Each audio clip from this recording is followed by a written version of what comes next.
بسم اللہ الرحمن الرحیم۔ قربانی کے مسائل۔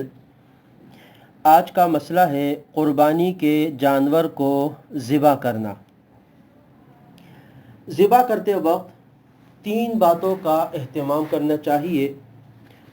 نمبر 1، جب جانور کو ذبح کرنے کے لیے گرا دیں اور لٹائیں تو جانور قبلہ رخ ہو۔ نمبر 2، ذبح کرتے وقت دعا پڑھ لینا، اور جب جانور ذبح ہو جائے اس کے بعد کی جو دعا ہے اس کو بھی پڑھ لینا۔ نمبر 3، ذبح کرتے وقت اچھے طریقے سے ذبح کرنا تاکہ تمام رگیں کٹ جائے تاکہ سانس کے نکلنے میں آسانی ہو۔ یہ 3 باتیں ہیں۔ نمبر 1، جانور کو جب قربانی کرنے کے لیے گرائیں تو اس کو قبلہ رخ رکھنا چاہیے تاکہ وہ جانور قبلہ رخ ہو۔ اگر جانور بہت حرکت کر رہا ہے اور قابو میں نہیں آ رہا اور کسی اور سمت پر گر گیا ہے، اس کو قبلہ کرنے میں اس کو تکلیف ہے، نیچے زمین کچی ہے، ریتیلی ہے یا اس طرح ہے، تو ایسی صورت میں جس سمت پر بھی ہو اس کو ذبح کیا جا سکتا ہے۔ یہ آسانی کے ساتھ ہے کہ جہاں جانور کو قبلہ رخ لٹانا آسان ہو، سہولت کے ساتھ ہو، کوشش یہی کرنی چاہیے۔ لیکن اگر جانور کے بدکنے کا اندیشہ ہو، دوبارہ اٹھ جانے کا اندیشہ ہو، کوئی نقصان پہنچانے کا اندیشہ ہو، تو پھر جانور جس بھی رخ پر ہو اس کو ذبح کیا جا سکتا ہے۔ نمبر 2، ذبح کرتے وقت دعاؤں کا اہتمام کرنا۔ ذبح جب جانور چھری پیر رہے ہو تو چھری پیرنے والے کو چاہیے کہ وہ پڑھ لے بسم اللہ اللہ اکبر اللہم ھذا منک ولک۔ دوسری دعا ہے انی وجہت وجہی للذی فطر السماوات والارض حنیفا وما انا من المشرکین۔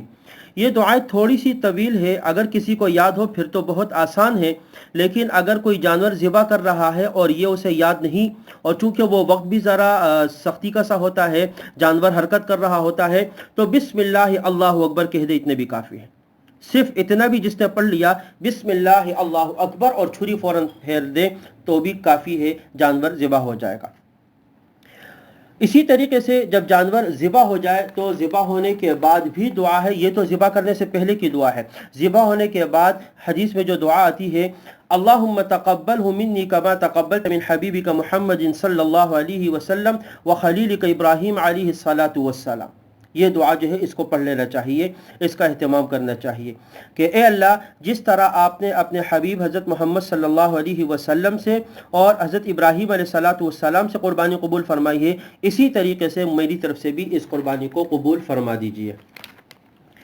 تیسری بات کہ جانور کو ذبح کرتے وقت چھری جب پھیرے تو اچھے طریقے سے تاکہ اس کی تمام رگیں کٹ جائے، یعنی وہ رگ جس میں خون حرکت کر رہا ہوتا ہے اور تیز دھاری کے ساتھ خون بہتا ہے، وہ والی رگ کٹ جائے، سانس کی رگ کٹ جائے، یہ ساری، تاکہ جانور کو ٹھنڈا ہونے میں اور سانس کے نکلنے میں آسانی ہو، تو اچھے طریقے سے اس پر چھری پھیرنا تاکہ وہ اچھے طریقے سے ذبح ہو جائے۔ یہ 3 باتیں تو ذبح کرتے وقت ضروری ہے۔ چند آداب ہے، ان آداب کی رعایت کرنا بھی ضروری ہے، اور قربانی کے وقت کے 3 آداب خاص طور پر ذکر کیے جاتے ہیں۔ نمبر 1، ایک جانور کے سامنے دوسرے جانور کو ذبح نہیں کرنا چاہیے۔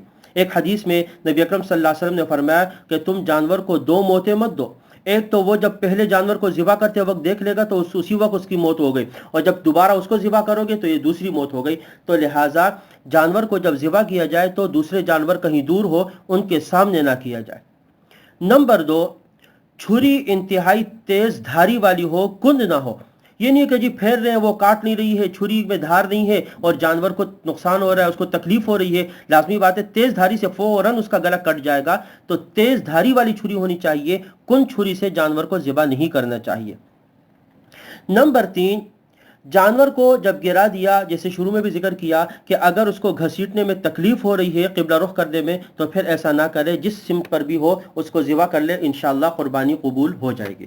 آخر میں ایک مسئلہ کہ اگر کسی جانور کو ذبح کرنے کے لیے باندھ دیا گیا اور اس کو گرا رہے ہیں، اور عین اس وقت جب اس کو ذبح کے لیے گرا رہے تھے اس میں کوئی عیب آ گیا، مثال کے طور پر اس کی ٹانگ ٹوٹ گئی، یا زمین پر گرتے وقت اس کا سینگ لگا، سینگ اکھڑ گیا، سینگ ٹوٹ گیا، تو ایسی صورت میں اس عیب سے کوئی فرق نہیں پڑتا، ایسے جانور کی قربانی جائز ہے اور وہ قربانی بالکل درست ہوگی۔